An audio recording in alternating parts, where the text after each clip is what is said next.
I am Hercule Poirot. Welcome to my new mystery story. The wind that swept down from the Engadine peaks carried with it more than alpine frost that February evening. It carried the whisper of secrets soon to be unveiled. At the Grand Hôtel des Neiges, perched like a glittering crown above the frozen lake of St. Moritz, the annual charity gala had transformed the winter landscape into a stage worthy of the world's most distinguished players. The hotel's terraces, sculpted from snow and ice into elegant balustrades, framed a scene of such refined beauty that even the most jaded European aristocrat might pause to admire it. The centerpiece of the evening's festivities was not the skating exhibition on the illuminated lake below, nor the sumptuous dinner that had preceded it, but rather a single object displayed in a glass case near the hotel's grand salon. There, coiled upon black velvet like a serpent of silk, lay what the auction catalogue described as a scarf of Imperial Russian provenance, circa 1910.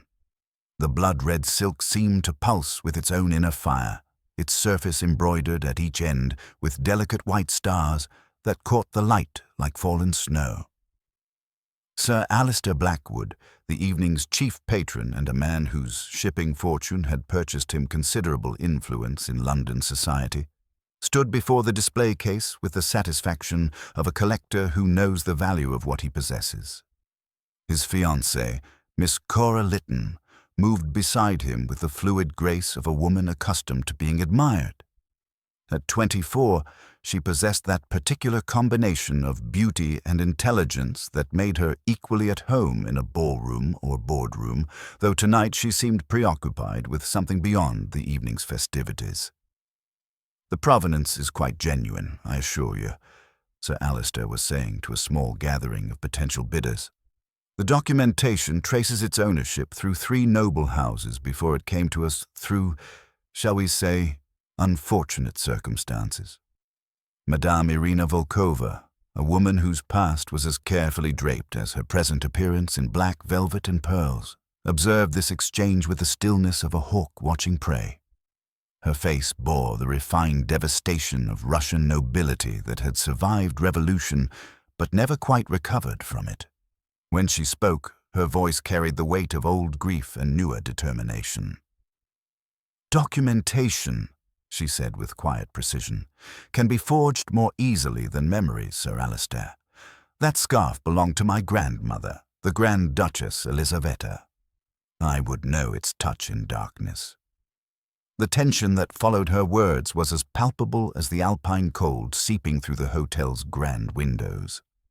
Dr. Otto Baumann, the local physician whose discretion had served the resort's wealthy clientele for 2 decades, adjusted his spectacles and observed the exchange with professional interest. He had learned that emotional disturbances often preceded physical ones, and tonight the air seemed charged with more than winter electricity. Julian Merrick, whose novels had made him wealthy enough to winter in St. Moritz while maintaining his reputation as an observer of human folly, moved closer to the group with the casual interest of a man collecting material. His practiced eye noted the way Cora Lytton's fingers tightened on her evening bag when Madame Volkova spoke, and how Sir Alistair's jaw set with the stubbornness of a man who had paid for something and intended to keep it. Mrs. Daphne Whitcomb, the evening's hostess, and a woman whose charitable endeavors were matched only by her talent for orchestrating social drama, swept between the groups with the efficiency of a conductor managing a complex symphony. "The bidding will commence after the skating exhibition," she announced to anyone within hearing. "Dr. Baumann's clinic will benefit enormously from tonight's generosity, I'm certain." Felix Arden, the hotel's skiing and skating instructor, cut a dramatic figure as he glided across the illuminated ice below. His athletic grace and easy charm had made him a favorite among the female guests, though the men regarded him with the suspicion typically reserved for handsome employees who seemed too comfortable in their employer's world. Tonight, as he performed an intricate series of figures on the ice, his movements seemed to trace patterns that would soon take on a more sinister significance.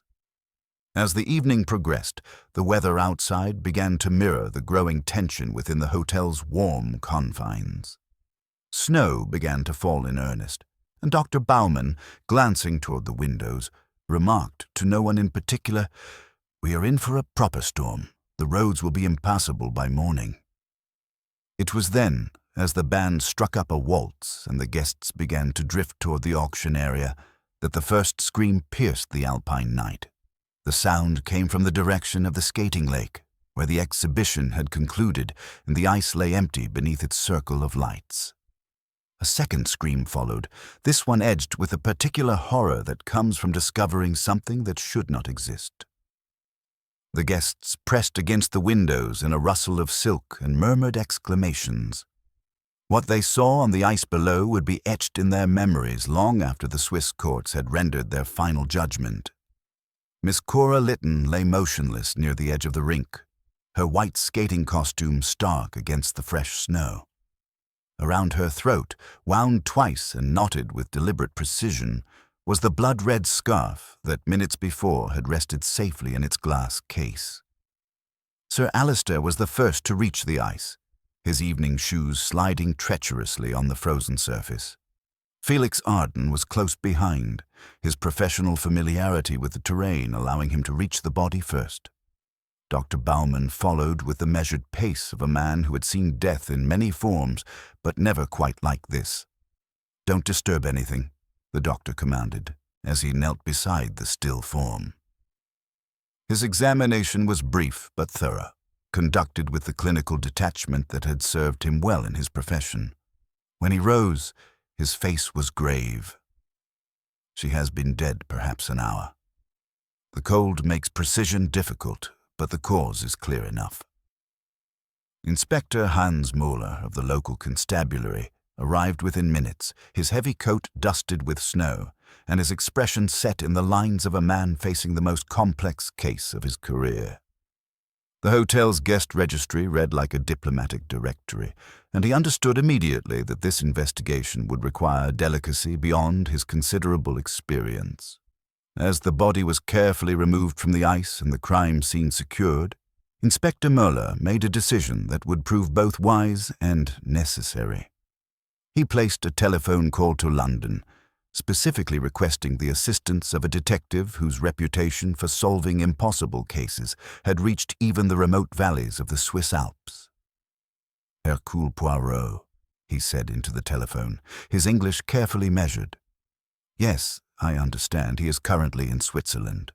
The matter is most urgent. We have a murder that appears simple but feels complicated." The response was swift and reassuring. The famous Belgian detective would arrive on the morning train from Zurich, accompanied by his faithful companion, Captain Hastings. As Inspector Müller replaced the telephone receiver, he looked once more toward the empty glass case where the blood-red scarf had rested just hours before. Outside, the storm settled over St. Moritz with the determination of weather that means to stay. The roads were indeed impassable, the railway would be delayed, and the guests at the Grand Hôtel des Neiges found themselves in that most classic of situations, a closed circle of suspects, each with secrets to hide and motives to conceal. The blood-red scarf had claimed its first victim, but as the alpine wind howled around the hotel's elegant facade, it seemed to whisper that the game had only just begun. In the morning, Hercule Poirot would arrive to match his legendary powers of deduction against a killer whose crime had been crafted with the precision of a Swiss timepiece and the cunning of a master chess player. The little grey cells would soon have their work cut out for them. The storm settled over St. Moritz with the finality of a closing curtain, sealing the Grand Hôtel des Neiges in a cocoon of swirling snow and mounting tension. Inspector Müller moved through the hotel's corridors with the methodical precision of a man who understood that in a closed circle of suspects, every detail mattered. The railway line lay buried beneath 3 feet of pristine white, and the roads had become impassable ribbons of snow. No one would leave until the investigation was complete.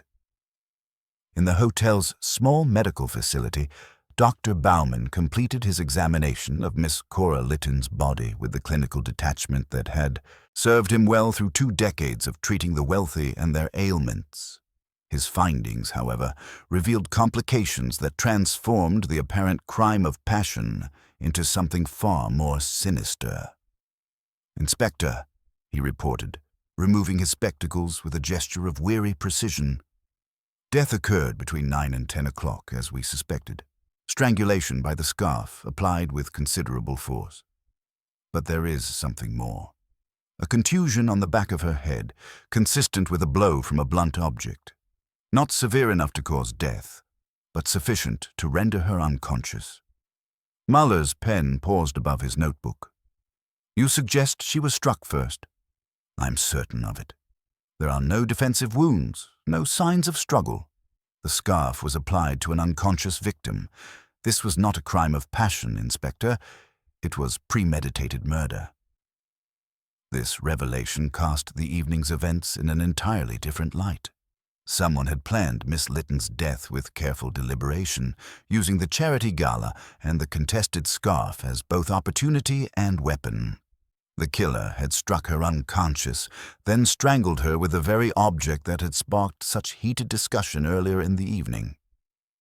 In the grand salon, where the guests had been assembled for preliminary questioning, the atmosphere grew increasingly charged with unspoken tensions. Sir Alistair Blackwood sat rigid in his chair, his grief manifesting as a cold, controlled fury that seemed directed as much inward as at his circumstances. When Muller questioned him about the missing key to the display case, his composure cracked slightly. "The key was on my watch chain," he admitted, his voice tight with suppressed emotion. "Cora borrowed it with my cigar case when she went to change for the skating. I thought nothing of it. She had access to everything that was mine." Madame Volkova observed this exchange with the stillness of a woman accustomed to watching empires fall. Her black-gloved hands remained folded in her lap, but her eyes held depths of calculation that suggested she was cataloguing every word, every gesture, for future reference. "3 keys," she murmured when Muller completed his questioning. "How convenient for a thief. How tragic for Miss Lytton." Mrs. Whitcomb, ever the hostess despite the circumstances, moved among her guests with coffee and quiet reassurances, though her usual composure showed signs of strain. Julian Merrick had produced a small notebook, then thought better of it, understanding that his reputation as an observer of human folly might cast him in an unfavorable light. Felix Arden remained the most visibly agitated of the group. The skiing instructor who had discovered the body paced the salon's perimeter like a caged animal, his usual easy confidence replaced by something approaching desperation. His eyes followed Inspector Mueller's every movement, and more than once he started to speak before thinking better of it. As the night wore on and preliminary statements were taken, the mystery deepened rather than resolved. The theft of the scarf from its supposedly secure case remained unexplained, and no one could adequately account for their movements during the crucial hour when Miss Lytton had met her death. Dawn broke clear and cold over the snow-covered landscape, revealing a world transformed by the storm's passage. The railway authorities had promised that the morning train from Zurich would attempt the journey despite the conditions, carrying with it the detective whose reputation for solving impossible cases had reached even these remote alpine valleys. At precisely 9 o'clock, the sound of sleigh bells announced an arrival that would transform the investigation entirely. Through the crisp morning air came a horse-drawn sleigh, its occupants bundled against the cold, but unmistakably determined. As the sleigh drew to a halt before the hotel's entrance, a compact figure in a dark overcoat stepped delicately onto the snow-covered drive, adjusting his hat to a mathematically precise angle. Hercule Poirot had arrived, and the real investigation was about to begin. Hercule Poirot emerged from the sleigh with the deliberate precision of a man who understood that disorder in small things often reflected chaos in larger matters. He paused to adjust a slightly askew pot of cyclamen near the hotel entrance, as if the world itself would think more clearly once its smallest imperfections were remedied. Captain Hastings followed, shaking snow from his coat and muttering about the inconvenience of Alpine travel, while Inspector Muller approached with relief so evident that his professional reserve nearly cracked entirely. "Monsieur Poirot," Muller said, extending his hand with barely concealed gratitude, "we are most grateful for your assistance. The situation has become, how do you say, knotted?" "Knotted, yes," Poirot agreed, his grey eyes already cataloguing details that others might overlook. "And with a scarf that is red and theatrical. But before we untangle this knot, mon ami, we must understand how it was tied. Come, give me the facts. No, not all at once. First, the times." They moved to the grand salon, where the empty display case stood like a wound in the elegant room's perfection. Poirot examined the glass container with the attention of a jeweler appraising a precious stone, producing a small magnifying glass from within his overcoat. Muller summarized Dr. Bauman's findings. The blow to render unconscious, strangulation between 9 and 10 o'clock, the exhibition ending shortly before 9. "And the key to this case?" Poirot asked, straightening from his examination. "Sir Alister's was on his watch chain. He says Miss Lytton borrowed it when she went to change for skating along with his cigar case. The hotel keeps a duplicate in the manager's office." Hastings frowned. Why would Miss Lytton need a cigar case? "Pourquoi? Indeed," Poirot murmured, his finger tracing 2 small scratches on the interior of the case near the lock mechanism. "Do we know if she smoked?" "Not to my knowledge," Muller replied. "Her maid believes not." Then the cigar case had a purpose that was not cigars. Poirot's eyes took on that particular gleam that Hastings recognized as the beginning of serious deduction. "We will examine this duplicate key, if you please." In the manager's office, they found the duplicate key in its envelope, apparently undisturbed. But Poirot's attention fixed on the ledger beside it, where a date had been corrected with different ink. He said nothing, but closed the book with mathematical precision. Returning to the salon, they found Sir Alister standing rigid near the windows, his grief manifesting as cold, controlled fury. When questioned about the missing key, his composure cracked slightly. "I have searched everywhere. Cora took it at 8:30 with my cigar case. She was to meet me at the terrace before the exhibition. She never came." Madame Volkova, observing from her chair with dark, calculating eyes, spoke quietly. "Miss Lytton was nervous when I spoke to her. She asked whether I would bid tonight. I told her yes, my grandmother's property should not be sold like a curiosity. She looked, how do you say, trapped." "Interesting," Poirot observed. "And you are certain of the scarf's identity?" "The 5-pointed stars at the ends, stitched in a pattern my grandmother's maid used only for the children. There is a tiny flaw, a turned stitch." "Enough." Poirot raised a hand. "It is not disputed that the scarf existed and is now the instrument of death. The psychology is what concerns me." At the crime scene, Poirot's examination revealed details others had missed. The skating leg showed clear evidence of disturbance, but his attention focused on the peculiar markings in the ice and the way footprints approached from one direction but departed by another. "Someone carried her," Muller noted. "We found no drag marks." "Non," Poirot mused, studying 2 clocks visible from the lake, one reading 9 minutes past 10, the other 13 past. "Someone arranged her, and observe, already we have 2 times that do not agree. Most useful to someone who counts upon confusion." In Miss Lytton's suite, they found signs of haste. An open powder compact, an uncapped lipstick, a white scarf fallen to the floor. In the wastebasket lay a torn corner of stiff paper with a penciled note. Behind the rest was missing. "Inspector," Poirot announced, "we will assemble everyone after luncheon. Before then, discover whether any person visited the manager's office last night on innocent pretext. And one thing more, ask who among our company ties knots with neatness and symmetry, as if appearance mattered more than strength. He arranged the fallen white scarf precisely upon the chair back. The murderer, I think, has the soul of a decorator. Inspector Muller returned to Poirot with the systematic thoroughness that the Belgian detective had requested, his notebook filled with details gathered during the morning's inquiries. The facts he presented painted a picture both clearer and more complex than the initial confusion of the previous evening. The manager's office was visited 3 times yesterday evening, Muller reported as they settled in the quiet writing room adjacent to the salon. Dr. Baumann retrieved a medical bag he had left after treating a guest's ankle injury. Mrs. Whitcomb collected additional keys for the storage rooms when more chairs were needed for the auction seating. And Felix Arden reported a problem with the ice rink lighting that required checking the electrical plans kept in the office files.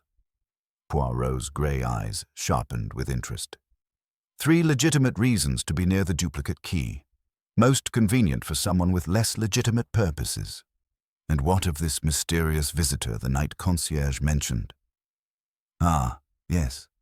At 20 minutes past 8, a lady in white approached the desk, requesting to consult the guest registry for what she claimed was a seating arrangement correction. The concierge described her as softly spoken with what he believed to be a Russian accent, though he admits his ear for such distinctions may not be reliable. The concierge stepped away to fetch the book. For perhaps 2 minutes. When he returned, the lady had departed. He thought nothing of it at the time. Guests often change their minds about such requests. Hastings frowned from his position near the window. A lady in white, that could describe several of our suspects, couldn't it? Indeed, Poirot murmured, his fingertips meeting in their characteristic pyramid.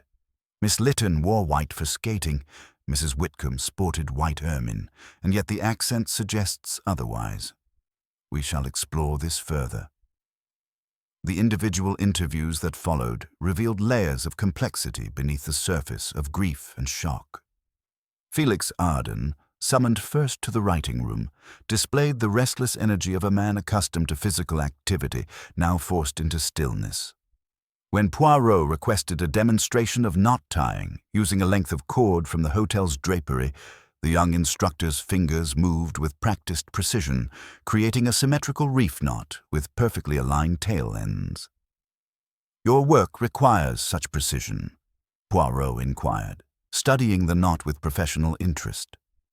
"Lives depend on it," Felix replied, his voice tight with barely controlled emotion. "When you're securing climbing ropes or safety lines for winter sports, there's no room for careless work. Everything must be perfect." "And your movements last evening, after the skating exhibition concluded?" Felix's composure cracked slightly. "I finished my routine at 9 o'clock sharp.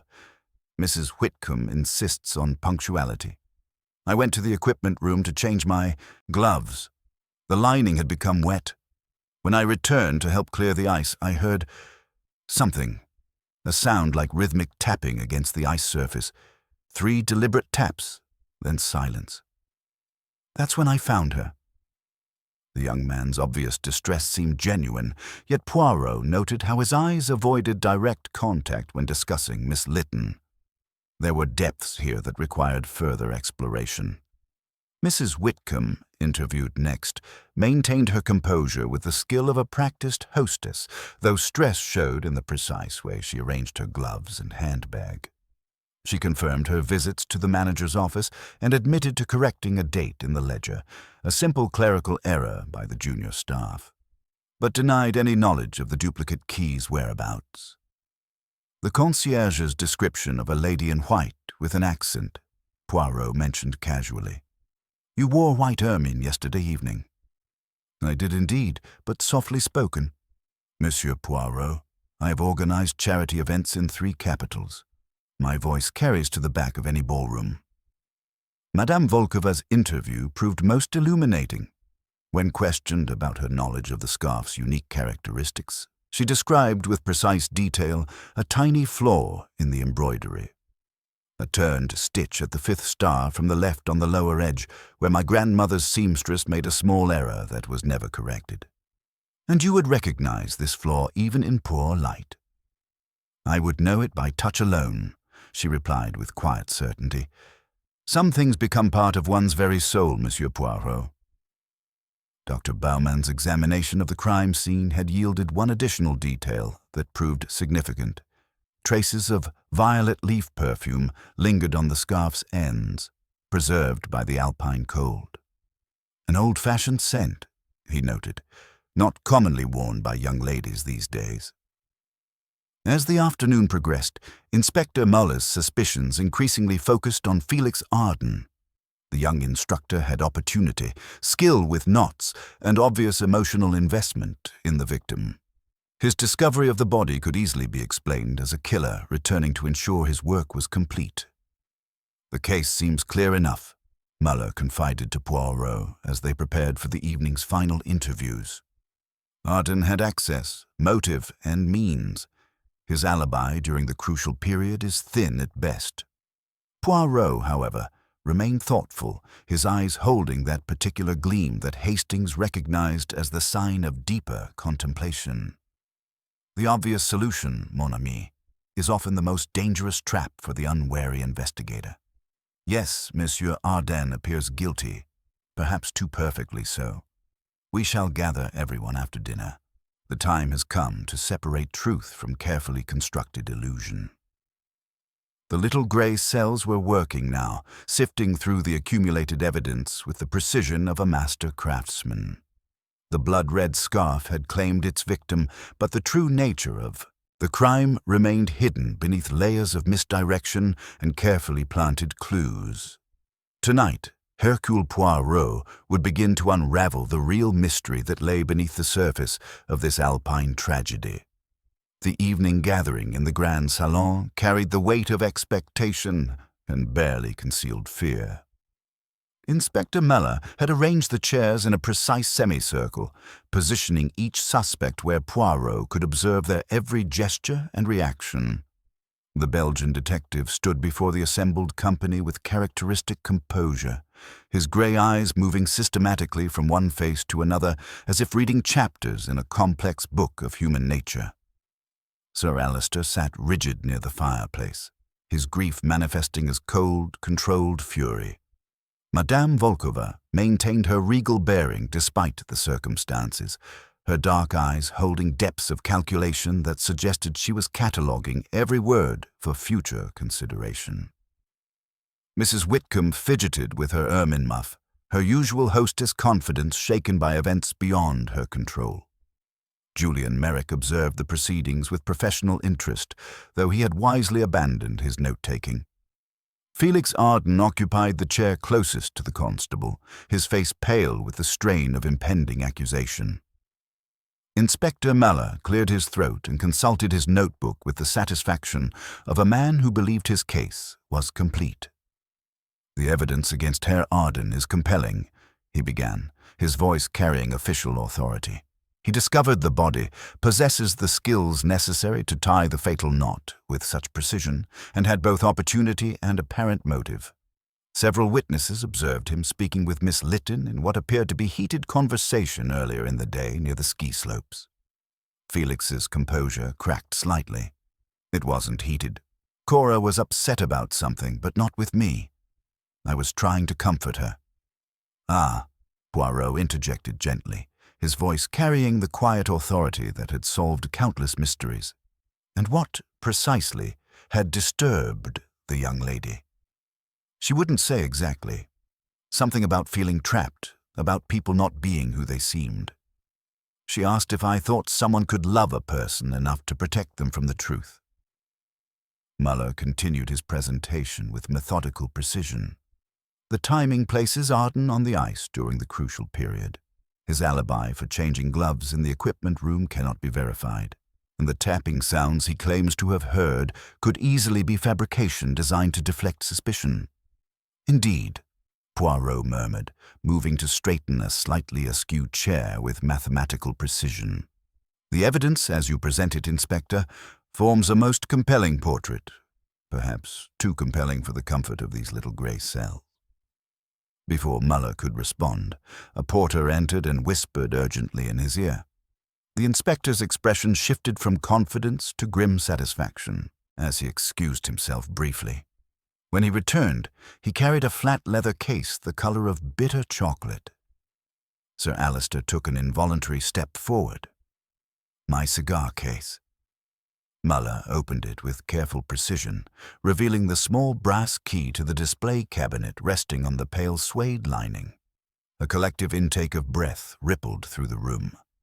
Found just now in locker number 12 in the equipment room, Muller announced with barely concealed triumph. The locker assigned to Herr Felix Arden. The young instructor's face drained of all colour. I've never seen that case in my locker. Someone must have... Must have what? Sir Alister's voice cut through the air like a blade. Must have planted evidence to implicate an innocent man. How convenient for you to suggest such a thing. Poirot raised his hand for silence, his expression thoughtful. May I examine this case, Inspector? He took the leather case and studied it with his characteristic attention to detail, producing his small magnifying glass to examine the interior. Most interesting, there is powder here. An ivory tone with a faint gilt sparkle, also the very slight scent of violet leaf perfume. He looked up at Felix with genuine curiosity. Tell me, young man, do you carry such refinements? Powder and perfume in your equipment locker? Certainly not, Felix replied with obvious bewilderment. Précisément, Poirot nodded, closing the case with deliberate care. The evidence is indeed compelling, Inspector. Compelling evidence that someone wished us to discover this key in Monsieur Arden's possession. Someone who understood that a crime of passion committed by a skilled young athlete would satisfy our desire for simple solutions. Mrs. Whitcomb leaned forward, her hostess instincts engaged despite the circumstances. Are you suggesting the evidence has been deliberately planted? I'm stating it as fact, madame. Consider the psychology. A perfectly symmetrical knot that advertises the killer's skill, a body discovered by the very person whose expertise would make him the natural suspect, and now a key conveniently found in his locker, accompanied by traces of powder and perfume that no athletic young man would possess. Dr. Baumann adjusted his spectacles with professional interest. The nature of the head wound also troubles me, now that I consider it more carefully. For a man of Arden's strength and athletic ability, if he intended to render someone unconscious in a moment of passion, would he not strike with considerably more force? The blow that killed Miss Lytton was measured, calculated, designed to stun rather than seriously injure. Poirot's eyes brightened with approval. Exactly so, Doctor. This was not a crime of sudden passion, but one of careful premeditation. Someone studied our young instructor's habits, his movements, his character. Someone who understood that love unrequited often appears as motive for murder to the unobservant. Madame Volkova spoke quietly from her chair. You believe the murderer has been manipulating our perceptions from the beginning. More than manipulating, madame.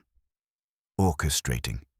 This crime required intimate knowledge not merely of the hotel's layout and routines, but of each person's character and likely behavior under pressure. The killer counted upon our eagerness to accept the obvious solution and close the case quickly. As if summoned by Poirot's words, a sound echoed through the salon that sent ice through every person's veins. 3 deliberate taps against glass, followed by silence. The sound came from the direction of the hotel's conservatory, where exotic plants created shifting shadows in the evening light. Felix looked up sharply. That's the sound I heard before I found Cora. Exactly like that.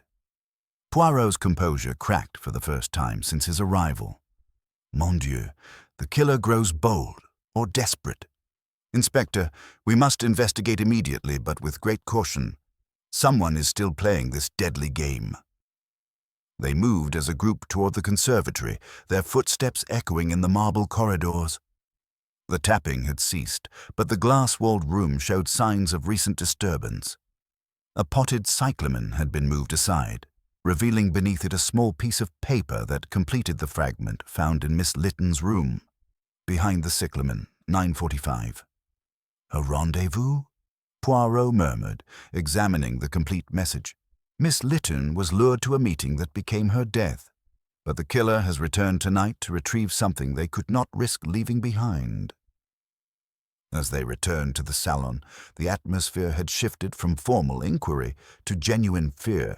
The comfortable assumption that the crime was solved and the criminal identified had been shattered, replaced by the unsettling knowledge that the killer remained free, active, and growing increasingly desperate. Poirot stood before the assembled company with renewed purpose, his grey eyes holding that dangerous gleam that Hastings recognized as the prelude to major revelation. The murderer has made their first serious error tonight. They have revealed that their crime was not complete, that evidence still existed which could expose them. Tomorrow morning, we will conduct a final examination of all the facts. Tonight, I strongly suggest everyone retire early and lock their doors securely. The evening concluded with each person retreating to their rooms, carrying the knowledge that safety was an illusion and trust a luxury they could no longer afford. The blood-red scarf had claimed its victim, but the true nature of the crime was only beginning to emerge from the shadows of deception that had concealed it. The night passed with restless vigilance throughout the Grand Hôtel des Neiges. Inspector Muller had posted guards at strategic points, while Poirot himself maintained a quiet watch from his window overlooking the conservatory. The mysterious tapping and the intruder's flight had left everyone unsettled, but the Belgian detective found in these developments not cause for alarm, but rather the first cracks in a carefully constructed facade. As dawn broke over the snow-covered peaks, casting long shadows across the hotel's elegant terraces, Poirot emerged from his suite with characteristic precision. His appearance remained immaculate despite the circumstances, and his grey eyes held that particular gleam that Hastings recognized as the sign of significant deduction in progress. The conservatory, in daylight, revealed details that darkness had concealed. Poirot moved through the glass-walled space with the methodical attention of a surgeon, examining not merely the obvious disturbances, but the subtle signs that spoke to his trained eye of panic and haste. "Observe, Hastings," he said, kneeling beside the displaced cyclamen with his magnifying glass. "The soil here shows the marks of fingers searching, but not the careful excavation of someone who knows precisely where to look. Our midnight visitor was hunting for something whose location was not entirely certain." Captain Hastings peered over his friend's shoulder, noting the scattered earth and the slightly damaged roots where the pot had been hastily moved. "They were looking for something specific, though.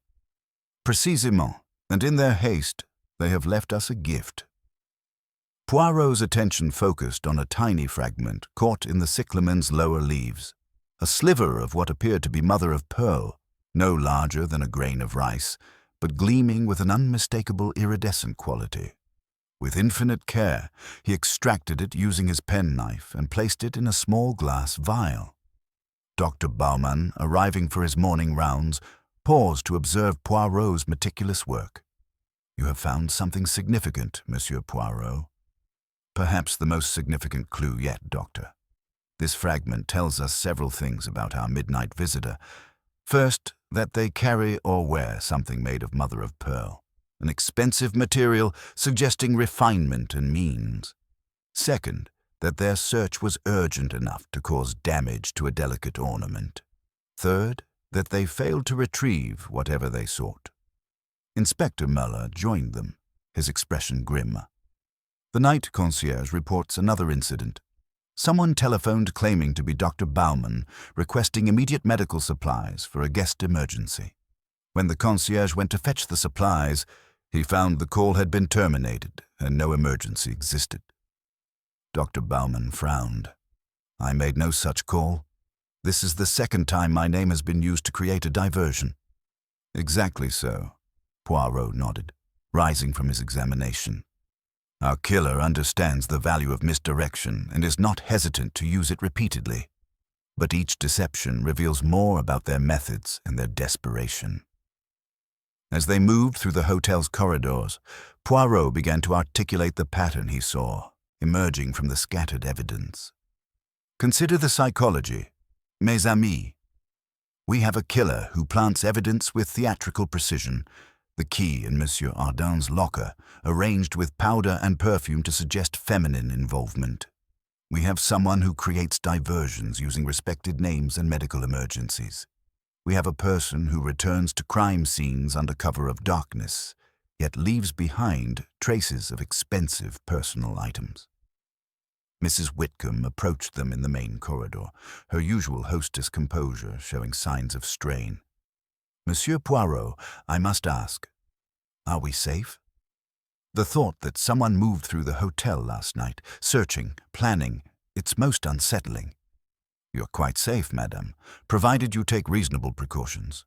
But tell me, you mentioned yesterday that you corrected an entry in the manager's ledger. What manner of correction was required? Her eyes flickered almost imperceptibly. A simple error in room assignments. The junior staff occasionally transpose numbers. Ah, but Inspector Muller tells me that pages have been torn from that same ledger.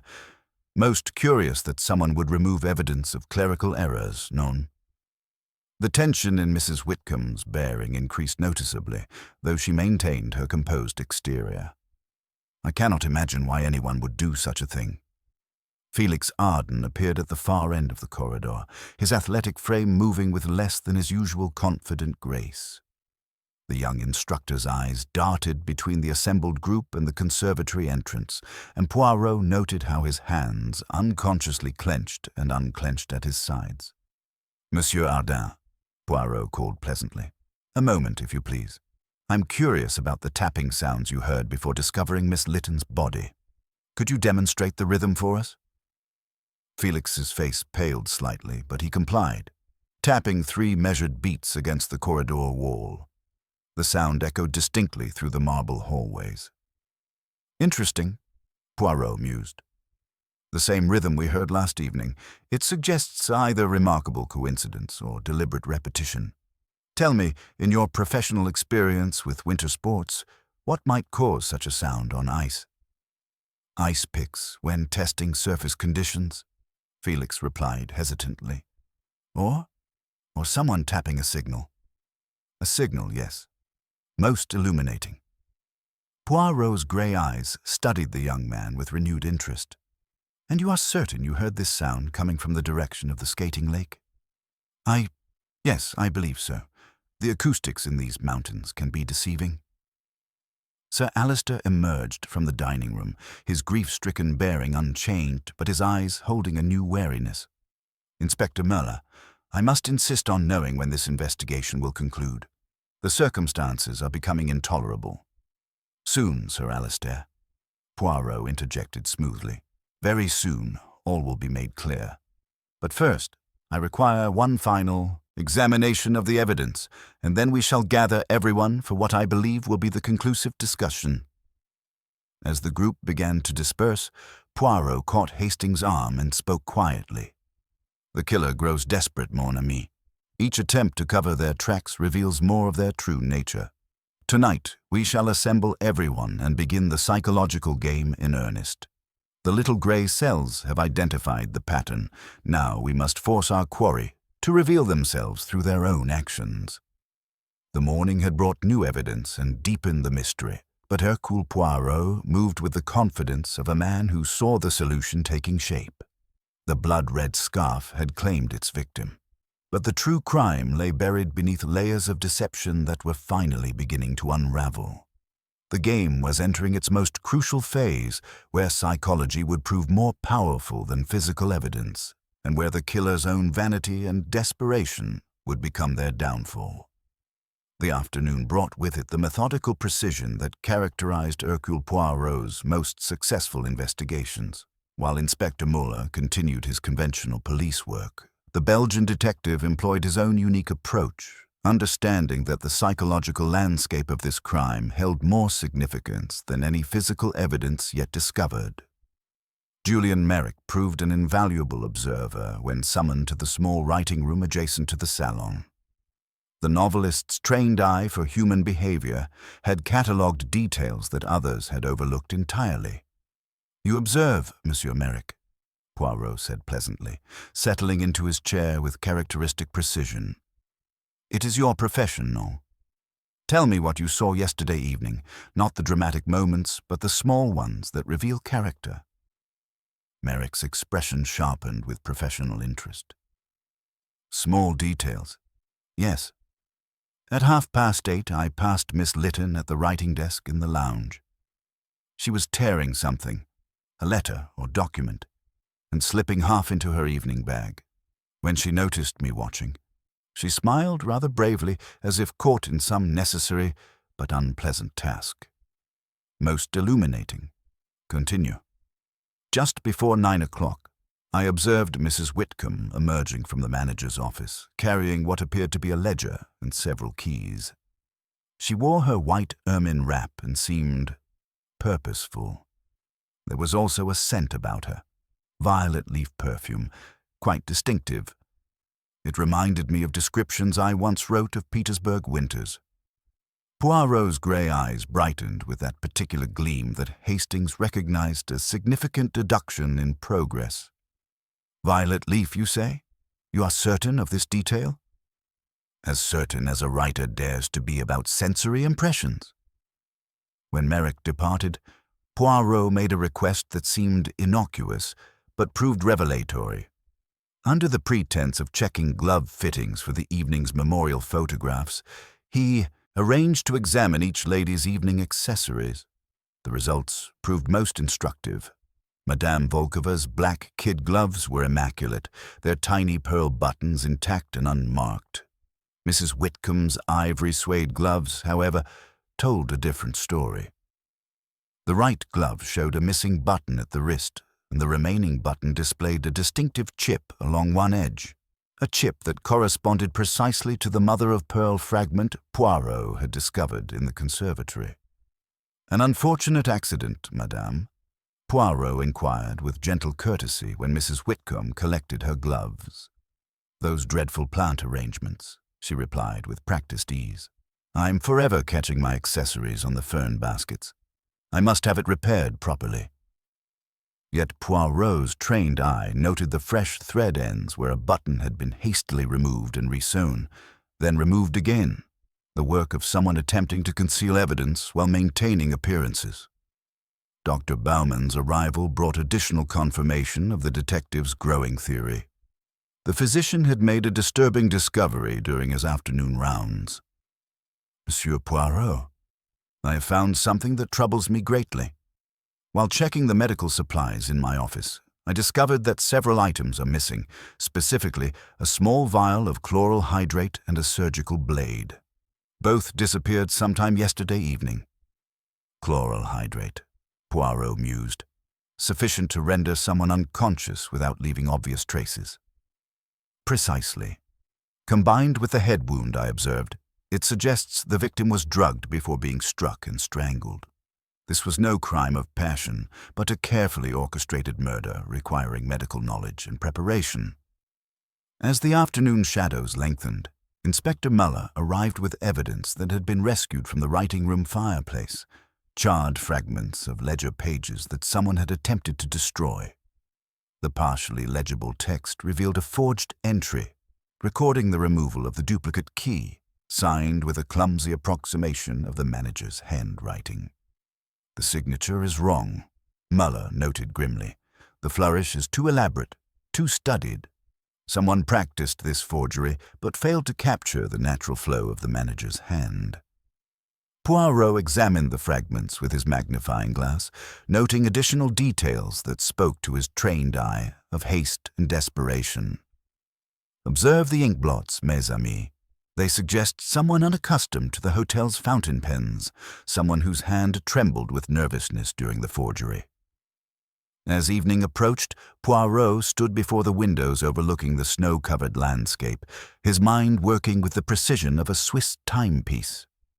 The accumulated evidence painted a clear picture of premeditation, misdirection, and calculated cruelty. Someone among their company had orchestrated Miss Lytton's death with theatrical precision, counting upon the obvious suspect to deflect suspicion from their true identity and motive. "Tonight, Hastings," he announced with quiet authority, "we shall employ a strategy that has served us well in the past. We shall present the killer with a version of the truth, accurate in most details, but containing one deliberate flaw. Their vanity, their need to control the narrative, will compel them to correct our error. In doing so, they will reveal themselves completely." The stage was set for the final confrontation. The blood-red scarf had claimed its victim, but justice was finally within reach. Hercule Poirot's little grey cells had unraveled the complex web of deception, and tomorrow would bring the revelation that would expose the killer's true identity and twisted motives. The game was entering its final phase, where psychology would triumph over deception, and where the murderer's own cleverness would become their downfall. The evening gathering assembled in the grand salon, with the weight of inevitable revelation hanging over every chair and conversation. Poirot had arranged the seating with mathematical precision, positioning each suspect where the interplay of lamplight and shadow would reveal the subtle expressions that often betrayed more than words. Inspector Muller stood near the fireplace with barely concealed anticipation, while Captain Hastings occupied his customary position as observer and chronicler of his friend's methods. The suspects entered with varying degrees of composure. Sir Alister moved with the rigid bearing of grief barely contained, while Madame Volkova maintained her regal dignity despite the circumstances.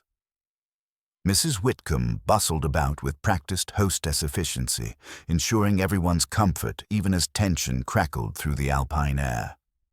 Julian Merrick settled into his chair with professional interest, his novelist's instincts recognizing the dramatic potential of the moment. Felix Arden took his place with visible reluctance, the weight of false suspicion having aged him considerably. Dr. Baumann completed the circle, his medical training evident in how he observed each person's physical manifestations of stress. Poirot began with characteristic deliberation, his grey eyes moving systematically from one face to another, as if reading chapters in a complex book of human nature. "Mes amis, tonight we conclude this most intricate mystery.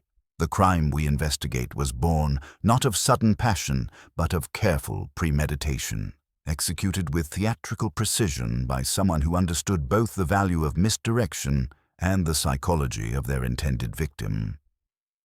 He moved to examine the empty display case with reverent attention.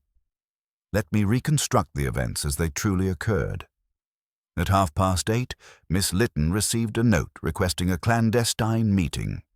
The rendezvous was arranged for 9:30 behind the camellias in the conservatory, where she would discuss a matter of utmost importance to her future. Mrs. Whitcomb shifted slightly in her chair, her hostess composure showing the first hairline cracks of genuine unease. "Surely you mean the cyclamen, Monsieur Poirot. And wasn't the time 9:45? We all saw the note fragments." Poirot's grey eyes brightened with that particular gleam that Hastings recognized as triumph, barely concealed. "Ah, madame, you correct me with such precision. Indeed, how could I confuse such important details? Only someone intimately familiar with the arrangements would know them so exactly." The silence that followed was profound, broken only by the soft whisper of snow against the salon's tall windows. Mrs. Whitcomb's face had gone quite pale, her hands gripping the arms of her chair with visible tension. "The killer," Poirot continued with relentless precision, "possessed intimate knowledge not merely of hotel operations, but of each guest's psychology. Someone who could move through these corridors without attracting attention, who had legitimate access to keys and records, who possessed the organizational skills necessary to orchestrate such elaborate deception." He produced the small glass vial containing the mother-of-pearl fragment, holding it where the lamplight caught its iridescent surface. From the conservatory, I recovered this fragment, torn from a glove button in the killer's haste during their midnight search. The missing chloral hydrate from Dr. Bauman's supplies tells us someone with medical knowledge planned this crime well in advance. Dr. Bauman leaned forward with professional confirmation. The victim was drugged before being struck unconscious, then strangled while helpless. This was cold-blooded execution designed to appear as a passionate crime. But most revealing of all, Poirot announced, his voice carrying quiet authority, is the violet leaf perfume that clung to the murder weapon. The same distinctive scent that Monsieur Merrick noted about one particular person yesterday evening. Combined with the missing button from ivory gloves that matches precisely this fragment, we begin to see the true face of our killer. Mrs. Whitcomb's carefully maintained facade was beginning to crumble under the weight of accumulated evidence and psychological pressure. Her corrections of Poirot's deliberate errors had revealed knowledge that only the murderer could possess, while the physical evidence built an inexorable case against her charitable persona. Only someone Miss Lytton trusted completely could have approached close enough to administer the drug without struggle, Poirot concluded, his eyes fixed on the increasingly desperate woman before him.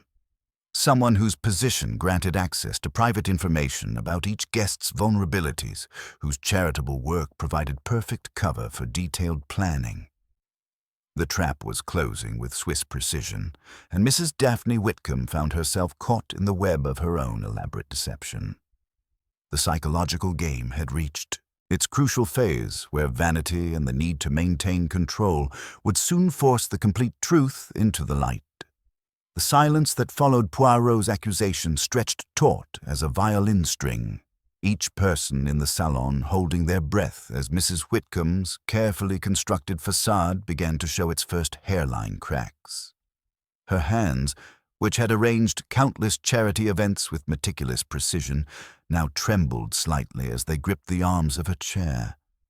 "You speak of evidence, Monsieur Poirot," she said, her voice still carrying traces of its practiced hostess warmth, though something brittle had crept beneath the surface. "But surely you cannot build a case on a fragment of button and the scent of perfume that half the ladies in Europe might wear." Poirot moved closer, his grey eyes holding that particular gleam that Hastings recognized as the prelude to psychological dissection. "Ah, but it is not merely the physical evidence, madam. It is the knowledge you possess, knowledge that only the killer could have. When I deliberately misstated the location as camellias instead of cyclamen, you corrected me with absolute certainty. When I gave the wrong time, you knew precisely that it was 9:45, not 9:30.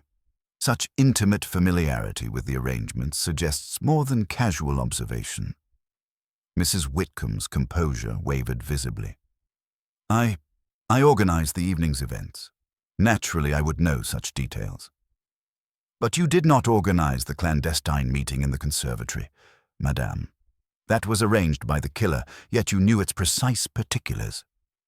Poirot's voice carried the quiet authority of absolute certainty. "Tell us about Miss Lytton's discovery, the one that threatened to destroy everything you had so carefully built." The mask began to slip entirely. Mrs. Whitcomb's breathing became shallow, and her eyes darted toward the salon's exits as if calculating escape routes. Cora was... She was an inquisitive girl, too inquisitive for her own good. "She discovered your financial irregularities," Poirot continued with relentless precision. "The charity funds that should have reached Dr. Bauman's clinic, the careful accounting that concealed your personal difficulties.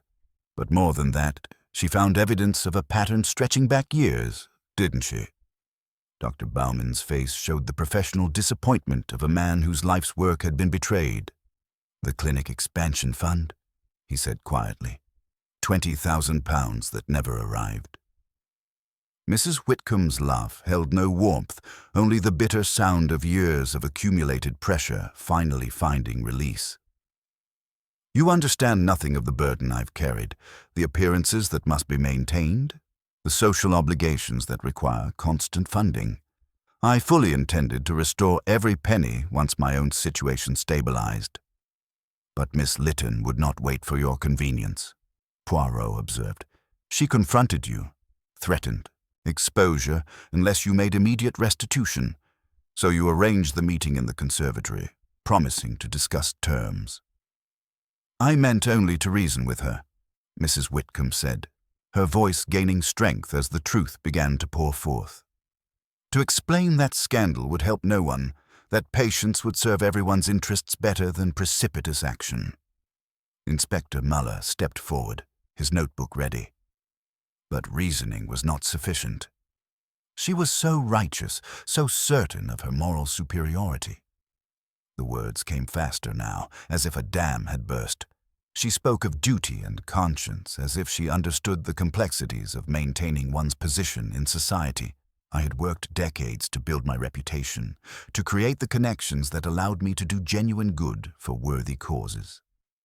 Poirot produced the small vial containing the mother-of-pearl fragment. "So you struck her unconscious and strangled her with the very scarf that had provided such theatrical discussion earlier in the evening. The chloral hydrate from Dr. Bauman's supplies ensured she could not resist." Mrs. Whitcomb's eyes fixed on the fragment with fascination and horror. "That cursed button.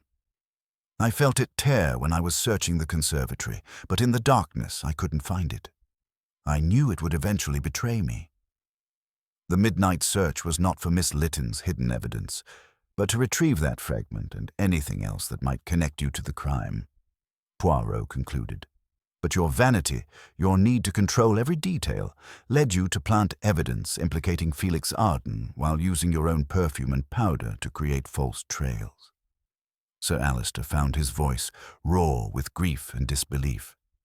"You killed my fiancée to protect your reputation. You destroyed the woman I loved for money." "I destroyed a threat to everything I had built," Mrs. Whitcomb replied with chilling directness.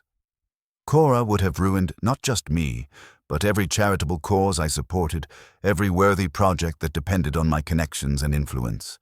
Sometimes individual sacrifice serves the greater good." The psychological portrait was now complete, revealing not the passionate killer that appearances had suggested, but something far more calculating, a woman whose charitable facade concealed ruthless pragmatism and complete absence of genuine empathy for those who threatened her carefully constructed world. Felix Arden, who had remained silent through the revelation, finally spoke. "The evidence in my locker, the way you made me appear guilty. You planned every detail. You were perfect for the role," she admitted with clinical detachment. "Young, athletic, obviously devoted to Cora. Everyone would believe that rejection had driven you to violence. Your discovery of the body simply provided additional credibility to the narrative." Poirot straightened a slightly askew lamp with mathematical precision, his gesture somehow making the entire sordid confession feel even more surreal. "But you underestimated Miss Lytton's intelligence, madame. She had already secured copies of the financial evidence where your crime could not reach them. The murder that was meant to silence her only ensured that her discoveries would receive full attention." The final revelation struck Mrs. Whitcomb like a physical blow. Her elaborate crime, her careful planning, her calculated murder, all had been rendered meaningless by her victim's foresight. She sagged in her chair, the weight of complete defeat finally overwhelming her. "The blood-red scarf claimed its victim," Poirot announced with quiet finality, "but justice will not be denied. Inspector Muller, I believe you have heard sufficient confession to proceed with formal charges." As the handcuffs clicked into place, Mrs. Daphne Whitcomb's transformation was complete. The woman who had organized countless social gatherings for worthy causes had murdered an innocent girl to protect her reputation and stolen funds, then attempted to frame another innocent person for her crime. The charitable mask had slipped away entirely, revealing the cold calculation that had always lurked beneath her public persona. The truth was nearly complete, but Hercule Poirot's grey eyes suggested that one final revelation awaited. Something that would illuminate not just the mechanics of the crime, but the deeper psychology that had made such calculated evil possible. As Inspector Muller completed the formal arrest procedures and led Mrs. Whitcomb away, Her handcuffs clicking with metallic finality, the Grand Salon exhaled collectively. The relief of certainty mingled with profound sorrow for the corruption of trust and the senseless loss of young life. Yet Hercule Poirot's expression suggested that the psychological examination required one final, crucial revelation. "The pattern, mes amis," Poirot announced, his grey eyes holding that particular gleam of complete understanding, "extends far beyond this single crime. Mrs. Whitcomb's confession reveals not an isolated incident, but the culmination of decades of systematic exploitation disguised as a charitable service." Dr. Baumann leaned forward with growing comprehension. The missing clinic funds. This was not her first theft. Précisément, Doctor, 23 years of what she termed creative management of charitable funds. Each theft justified by the need to maintain her social position, each crime rationalized as serving a greater good. She convinced herself that her reputation was more valuable than mere honesty, that her connections justified any means necessary to preserve them. Sir Alister's voice cut through the explanation like a blade of grief. And when Cora threatened to expose this elaborate deception, she murdered her without hesitation. "But here, monsieur, we encounter the supreme irony of this tragedy," Poirot replied, producing a sealed envelope from his coat.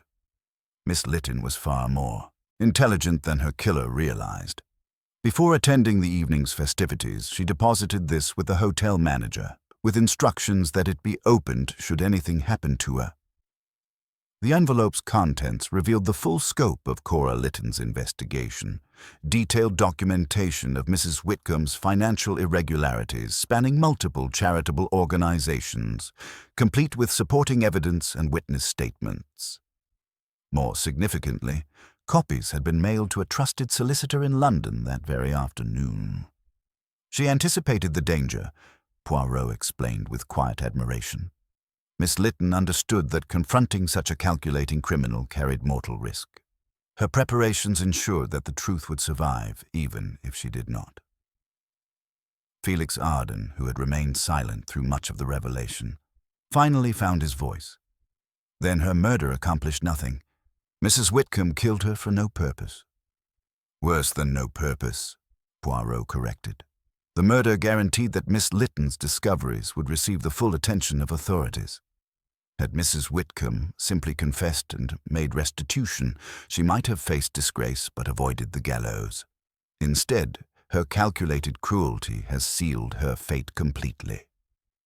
Madame Volkova spoke quietly from her chair, her aristocratic bearing unchanged despite the evening's revelations. The blood-red scarf became not just a murder weapon, but a symbol of how passion and greed can corrupt even the most respectable facades. Indeed, madame, Mrs. Whitcomb chose the scarf not from passion, but for its theatrical value, dramatic, symbolic, suggesting crime of the heart rather than calculated execution. Combined with the evidence planted against Monsieur Arden, it should have provided a neat resolution that protected her true motives. Julian Merrick closed his notebook with thoughtful finality. "She created an elaborate mythology around herself, didn't she? The indispensable hostess whose reputation justified any crime." "Exactly so. For 23 years, she perfected the art of exploitation while maintaining a facade of charitable service. She identified vulnerable individuals, gained their trust through her social position, then systematically betrayed that trust for personal gain. Miss Lytton represented not just exposure, but the collapse of an entire carefully constructed identity." As the group began to disperse, each carrying the weight of the evening's revelations, Poirot remained by the windows overlooking the snow-covered landscape. The alpine peaks stood eternal and indifferent, their pristine whiteness a stark contrast to the human corruption that had stained the elegant hotel. Inspector Muller returned briefly to confirm that the London solicitor had indeed received Miss Lytton's package, ensuring that the investigation into Mrs. Whitcomb's decades of fraud would proceed with devastating thoroughness.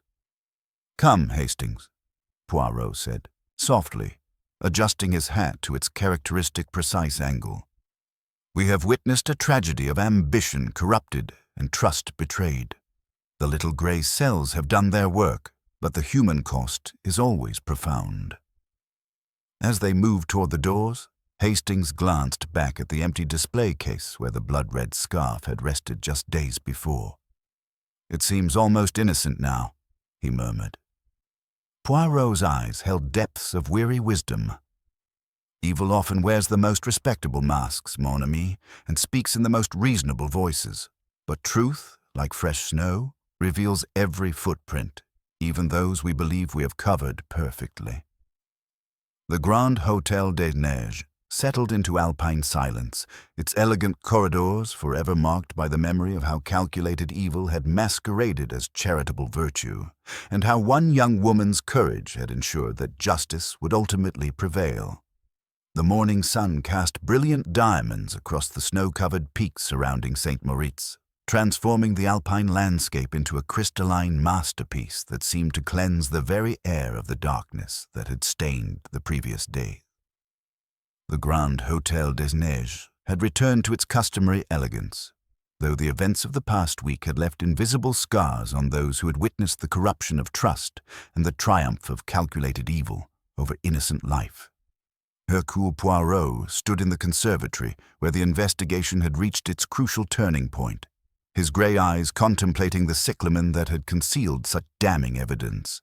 The plant had been restored to its proper position, its delicate blooms unmarked by the violence that had swirled around it. Captain Hastings approached with their luggage, his expression reflecting the complex emotions that always followed their most psychologically challenging cases. "The railway has been cleared, Poirot," Hastings announced, though his voice carried the weight of lingering contemplation. "Our train departs within the hour." "Bon," Poirot replied, adjusting the plant's position with mathematical precision. "But first, we must complete the circle of understanding. The little grey cells require not merely solution, but comprehension of the human tragedy we have witnessed." Dr. Baumann appeared in the conservatory entrance, his medical bag in hand, and his expression reflecting profound disappointment, tempered by renewed determination. "The clinic will recover completely, Monsieur Poirot. Miss Lytton's foresight has already prompted several donors to restore the missing funds with interest. Her courage in the face of mortal danger has accomplished more than she could have imagined. Miss Lytton understood that individual actions create ripples of consequence far beyond their immediate sphere," Poirot observed with quiet admiration. "Her sacrifice was not in vain. It has exposed decades of systematic corruption and prevented countless future victims." Sir Alistair joined them, his grief having evolved from raw anguish into something approaching acceptance. The loss of his fiancée would remain forever, but knowledge that her investigation had served justice provided some measure of solace. "Cora would have been pleased to know that her work will help so many worthy causes," he said, his voice steady despite the emotion beneath. "She always believed that truth, however painful, was preferable to comfortable deception." Felix Arden appeared with the natural grace that had first made him a suspect, though now his movements carried the lightness of a man freed from false accusation. The young instructor had learned harsh lessons about how appearances could be manipulated by those with sufficient cunning and malice. "I wanted to thank you again, Monsieur Poirot," he said with genuine gratitude. "Without your intervention, Mrs. Whitcomb's planning was so thorough that I would certainly have faced the gallows for her crime." "The truth, Monsieur Arden, possesses a persistence that no amount of clever manipulation can ultimately defeat," Poirot replied. "Your innocence was always evident to eyes trained to see beyond surface appearances." Madame Volkova made her final appearance with regal dignity intact, carrying a small velvet case containing the blood-red scarf, now returned to her as rightful owner. The Imperial Russian artifact had played its role in this alpine tragedy, but would now find peace in proper historical context. "Justice has been served, though at terrible cost," she said with quiet satisfaction. "My grandmother's scarf will be donated to the Russian Cultural Museum in Paris, where its beauty can inspire rather than destroy."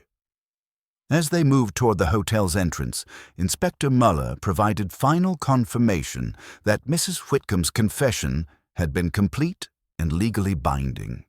The Swiss authorities would coordinate with their British counterparts to ensure that every aspect of her decades-long fraud would be thoroughly investigated. "The case is closed, Monsieur Poirot," Muller said with professional satisfaction. "Your methods proved invaluable in exposing the psychological complexity beneath such elaborate deception." "The methods, Inspector, are simply the application of logic to human psychology," Poirot replied as they approached the waiting sleigh. Mrs. Whitcomb revealed herself through her compulsive need to control every detail, to correct even deliberate errors. Her vanity became her downfall. The sleigh bells chimed as Poirot and Hastings settled into their seats for the journey to the railway station. The Grand Hôtel des Neiges receded behind them, its elegant facade unmarked by the tragedy it had witnessed, yet forever changed by the revelation of how evil could masquerade as virtue for decades. "Another case concluded," Hastings observed, as the alpine landscape rolled past in pristine splendor. "Though I confess this one disturbed me more than most. The calculated nature of it all, the way she used charitable work to commit such systematic evil. Oui, mon ami, but consider also the courage of Miss Lytton, the dedication of Dr. Baumann, the resilience of those who refused to let corruption triumph," Poirot replied, his grey eyes holding depths of hard-won wisdom. "For every Mrs. Whitcomb who chooses calculated evil, there are many more who choose honor despite personal cost." As their train departed St. Moritz station with characteristic Swiss precision, Hercule Poirot reflected on the psychological landscape they had navigated. The blood-red scarf had claimed its victim, but truth had ultimately prevailed through the courage of those who refused to let convenience triumph over justice. "The supreme irony, Hastings," Poirot mused as the alpine peaks disappeared behind them, "is that Mrs. Whitcomb's elaborate crime accomplished nothing. Miss Lytton's evidence would have exposed her regardless. The murder that was meant to silence the truth only ensured it would receive the full attention of authorities. The little grey cells rested satisfied, having once again proven that no amount of clever deception could ultimately defeat the persistent application of logic, psychology, and unwavering commitment to truth. In the end, as always, human nature had revealed itself completely, both its capacity for calculated evil and its equally powerful potential for heroic good." Poirot straightened his tie with mathematical precision and smiled with quiet satisfaction. "Now, mon ami, I believe a proper cup of hot chocolate is in order. The world, having been set right, may return to its proper order, one meticulous detail at a time." Thus concludes The Blood-Red Scarf of St. Moritz, where once again the little grey cells prove that truth, like fresh alpine snow, reveals every footprint, even those we believe we have covered perfectly.